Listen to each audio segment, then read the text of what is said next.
Well, it's official. The new north end zone at Memorial Stadium is dedicated, and IU athletic department leaders hope the new addition will be a big boost for the football program. But it goes beyond that. We take a look at how improving football is also an investment into the entire athletic program. The ribbon is cut and one major facility upgrade complete. Memorial Stadium is one of the many projects in the works at the IU Athletic Department.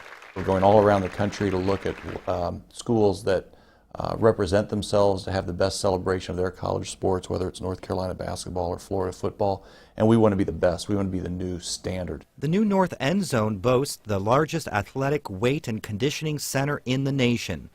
Plush athletic offices with outdoor concourses overlooking the field, and a Hall of Champions reception and museum center perched up between the glass towers. After further renovation of the existing stadium this spring, a new $3 million academic center will serve more than 630 student athletes each year. We're going to go from the smallest academic center by some measure to the fourth largest in the Big Ten. That cuts across all of our sports. That attracts student athletes. That enables us to coach people up, not only in sports, but in academics. Across the parking lot, the new basketball development center is scheduled to open in March. Now, this is the men's gymnasium in the basketball development center. We actually have two basketball courts in the building. The north half is for the men and the south half is for the women. The total building square footage is approximately 70,000 square feet. The new facility will give both the men's and women's squads their own state-of-the-art venue to practice, train, and condition without scheduling hassles of sharing one court in Assembly Hall. When a student athlete has to go through the scheduling situation to take into account, say, a 12 noon till 3 p.m. Practice period, that really is cutting into the heart of what for academia is a very, very prime schedule time for classes that might apply to that young man or young woman's major. Legacy Court will give fans a chance to relive IU basketball memories while overlooking the practice courts. It's certainly something that is going to put us on a very equal footing with other Big Ten schools. There is a bit of a wow factor. Another project expected to be completed by Thanksgiving is the resurfacing of the outdoor track. When completed, it will give IU the best dual track facility in the country. But amid the national championship banners of Assembly Hall and the Councilman Billingsley Center, it's raining on the parade, literally. There are fans who would tell you they get rained on during a basketball game in the Assembly Hall. Assembly Hall has about 4 acres of a rubber membrane roof that needs replaced. This is a pretty good sized bathtub. We have 8 drains that take care of it, but you're talking about a pretty substantial catch basin. And so this is the second roof that the building has had, and we've had new roofs designed. Depending upon what process we use, it would run probably anywhere from about $1.2 to maybe $2 million to replace. A faulty door made us wonder if we were stuck up on the roof. Come on.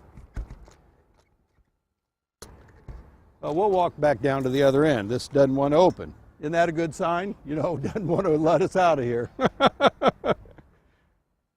The Aquatic Center has a leaky roof, too. But even more alarming, the touchpads used to score timing are losing the ability to record times. We had one lane that wouldn't time at all. And there are college coaches who have shared now with Coach Luce, we won't come back to your pool in Bloomington until you have a timing system that is what all of us are used to seeing with swimming. That's ridiculous. At a university that has the number of Big Ten championships we have, the number of national championships we have, the great caliber of coaches that we have, the desire to regain that primary status as a swimming and diving power. IU baseball and softball facilities are also lagging in the Big Ten. Take me out to the ball game, take me out to the crowd, you know. There's not that feeling. There are no clubhouses for the baseball teams, no indoor areas that can be used during the out-of-season time. You know, so much can be accomplished in that period from Thanksgiving until the first game is played the end of February in batting cages. And so they want to have those amenities, those opportunities. They're being offered at other institutions. The question is how to fund these improvements to the point they are not just maintained, but the best in the country. On a per sport basis, we are second from the bottom in terms of how much money we spend as a department. It's because of the environment that we were economically. Now, how do you fix that? One way is fill the football stadium.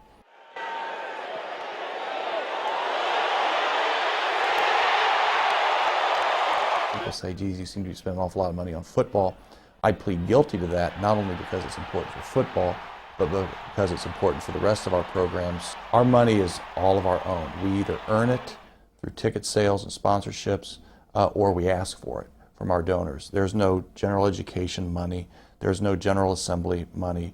Or they get it from TV and radio revenue. Glass says the Big Ten Network has been a critical source of funding, contributing an extra $9 million a year since the network began. And if I can be close on facilities, I'll beat you on Bloomington, the quintessential college town. I'll beat you on the campus, the most beautiful in the Big Ten for sure, and maybe one of the most beautiful in the country. I'll beat you with the Kelly School. I'll beat you with the Jacob School. If I can get close on facilities with the coaches and the advantages of Indiana University, I'll be able to beat you. The Big Ten Network money becomes very important for schools like IU because if you think of how many people Michigan, Ohio State, or Penn State can fit into their football stadium in one game, that's how much IU will have an entire season. That's a really good point I didn't think about. Of course, they are trying to change that. Tickets for the homecoming game are selling fast.